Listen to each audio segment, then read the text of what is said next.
In March of 1941, Merle enlisted in the Army and joined the 3rd Infantry Division.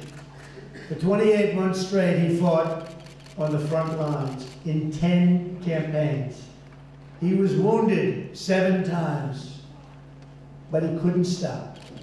He loved it, and he loved our country. On the shores of Sicily, the beaches of Anzio, and the snow-covered mountains of France, he fought with everything he had to defeat the Nazi menace. In January of 1945, as the final days of the Battle of the Bulge, well-known fight. General, that was a tough one, right? Was that a tough one? They taught you that? I know you weren't there, but I hope you weren't there. Jesus, Kelly was there. But that was a rough one. They studied that one. The U.S. 3rd Infantry Division was engaged in a fierce battle with the Nazis in northern France. At the time, Lieutenant Connor was in a field hospital being treated for a painful hip wound, one of many, and was scheduled to be sent back home. He was wounded so often, so much, but he didn't want to go home. He snuck out of the hospital, and he made his way back to his unit. His doctors, his nurses were not happy. Lieutenant Connor wasn't done fighting yet. In fact, it wasn't even close. Soon after he arrived, he saw that it was impossible to tell the strength and position of the Germans. He volunteered to go to the front line and observe the enemy and to help direct fire.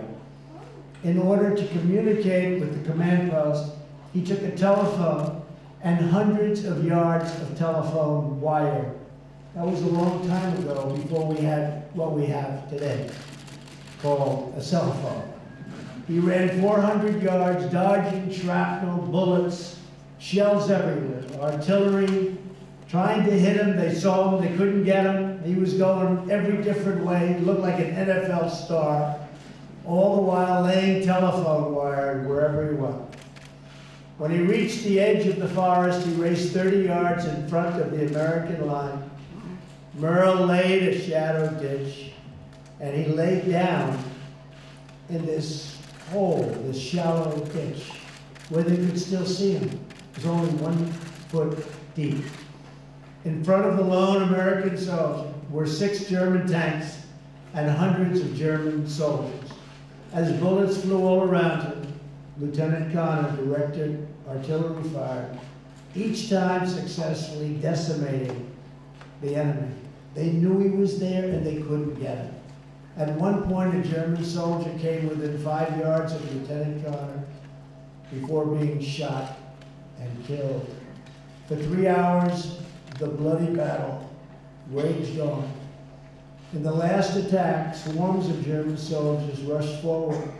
When they were nearly on top of Lieutenant Connor, he ordered fire on his own position, exactly where he was, courageously choosing to face death in order to save his battalion and achieve victory for freedom. And those people that were with him, many of them now gone, said it was the single bravest act they've ever seen. He had shells drop right on him. Aim at me, he said. Aim at me. Well, they missed him by feet, but he kept calling in more rounds, until the blanket of fire broke the German advance and the enemy retreated, saving so many American lives. Lieutenant Connor's courageous actions killed roughly 50 German soldiers, injured 100 more, and saved so many American lives they don't even have the count. Somehow, Lieutenant Connor survived the attack. Less than 4 months later, the Nazis surrendered.